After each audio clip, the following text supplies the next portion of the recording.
Hello students, welcome back to physics with Shubham sir. आज ये नया लेक्चर सीरीज स्टार्ट कर रहा हूँ मैं, जिसमें मैं सारे 12th के चैप्टर्स के इंपॉर्टेंट टॉपिक्स डिस्कस करने वाला हूँ। और तुम्हारे 12th के बोर्ड एग्जाम्स आने वाले हैं। दिसंबर स्टार्ट हो गया है तो तुम्हारे पास खाली 2 महीने हैं, दिसंबर जनवरी। फरवरी स्टार्ट से ही एग्जाम चालू हो रहा है तुम्हारा। तो ये जो लेक्चर सीरीज मैं बना रहा हूँ, जिसमें मैं चैप्टर्स के इंपॉर्टेंट टॉपिक्स डिस्कस कर रहा हूँ, ये स्पेशली उन स्टूडेंट्स के लिए जिनका थोड़ा सा फिजिक्स में डिफिकल्टी लग रहा है, जिनको कि काफ़ी ज़्यादा है, फिजिक्स काफ़ी वास्ट है, परेशानी लग रही है, पूरा हो नहीं पाएगा, तो उनके लिए है ये। तो तुम खाली ये इंपॉर्टेंट टॉपिक्स भी अगर करके जाते हो तो भी मतलब तुम डिसेंट स्कोर कर सकते हो, ठीक है। हाँ, ऐसा नहीं है कि मैं जो यहाँ पे टॉपिक्स डिस्कस करूंगा 100% उससे ही क्वेश्चंस आएंगे या सारे क्वेश्चंस उसमें से आएंगे, ऐसी कोई गारंटी मैं नहीं देता हूँ। तो बाद में मुझे आके कमेंट्स में गालियां मत देना। चलो स्टार्ट करेंगे हम रोटेशनल डायनेमिक्स से। ऐसे ही 1 बाय 1 सारे चैप्टर्स के मैं बनाने वाला हूँ, and this is specifically for state board, Maharashtra state board के बच्चों के लिए है। तो चलो पहला टॉपिक हम जो देखते हैं रोटेशनल डायनेमिक्स चैप्टर में। हमको मालूम है चैप्टर में स्टार्टिंग का जो पार्ट है वो सर्कुलर मोशन का पार्ट है। तो सर्कुलर मोशन में जो सबसे इंपॉर्टेंट टॉपिक है that is vertical circular motion, ठीक है। ये कर लेना है वर्टिकल सर्कुलर मोशन। इसमें तुमको वर्टिकल सर्कुलर मोशन का velocity at top point, bottom point, ये सारी चीज़ें पता होनी चाहिए। मैं खाली टॉपिक्स बता रहा हूँ, तुमको सब पता है।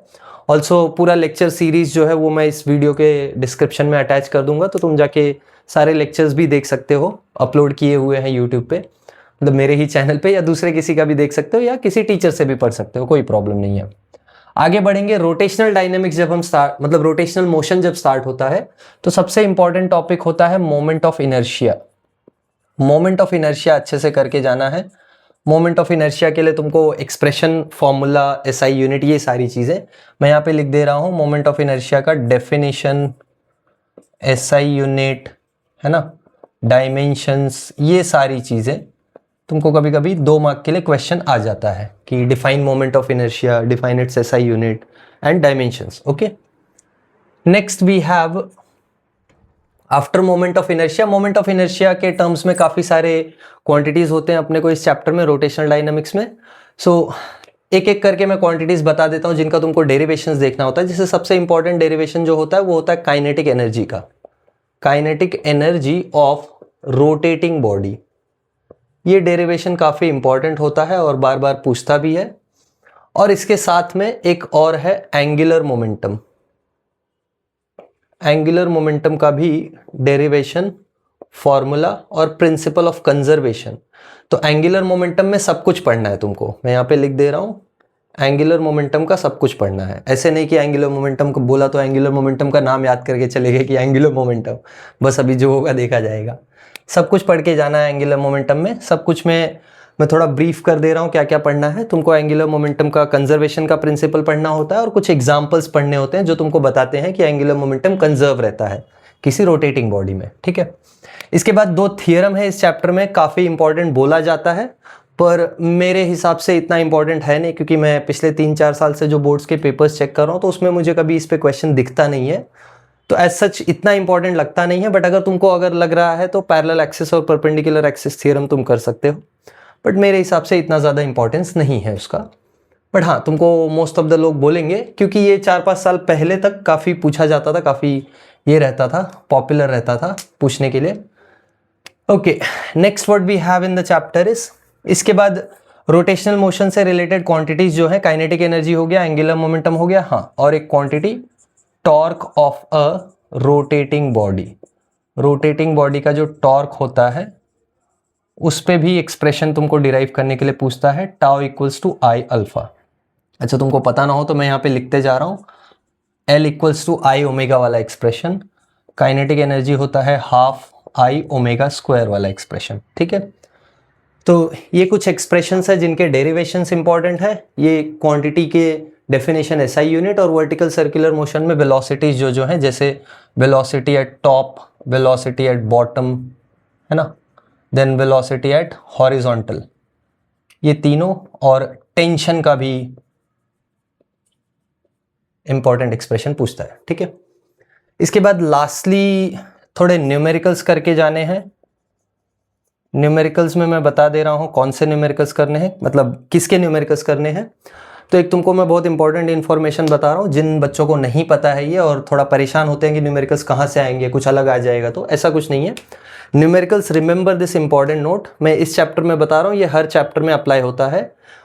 Only from text book, strictly Maharashtra board के लिए ये स्ट्रिक्ट रूल है कि खाली टेक्स्ट बुक के न्यूमेरिकल्स पूछे जाते हैं। तो टेक्स्ट बुक में तुम स्पेसिफिकली अनसॉल्व्ड न्यूमेरिकल्स करके जाओगे तो चांसेस हाई होते हैं कि अनसॉल्व्ड वाले ही पूछेंगे, चांसेस कम होते हैं कि सॉल्व्ड वाले पूछें, रेयरली सॉल्व्ड एग्जाम्पल, बाकी हमेशा अनसॉल्व्ड एग्जाम्पल ही पूछते हैं। तो यानी टेक्स्ट बुक के पीछे जब तुम जाओगे तो टेक्स्ट बुक के पीछे तुमको जो भी अनसॉल्व्ड न्यूमेरिकल्स मिलते हैं उन सबको करके जाओ, तो तुमको उसमें से कोई एक न्यूमेरिकल मिलने का चांस होता है अगर इस चैप्टर का न्यूमेरिकल आया तो।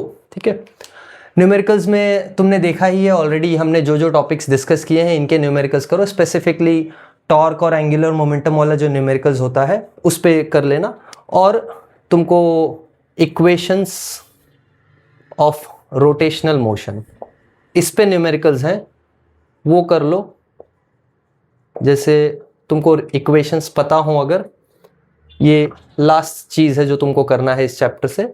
इक्वेशंस अगर मैं बताऊं तुमको तो इक्वेशंस होते हैं final velocity is equals to initial velocity plus acceleration into time.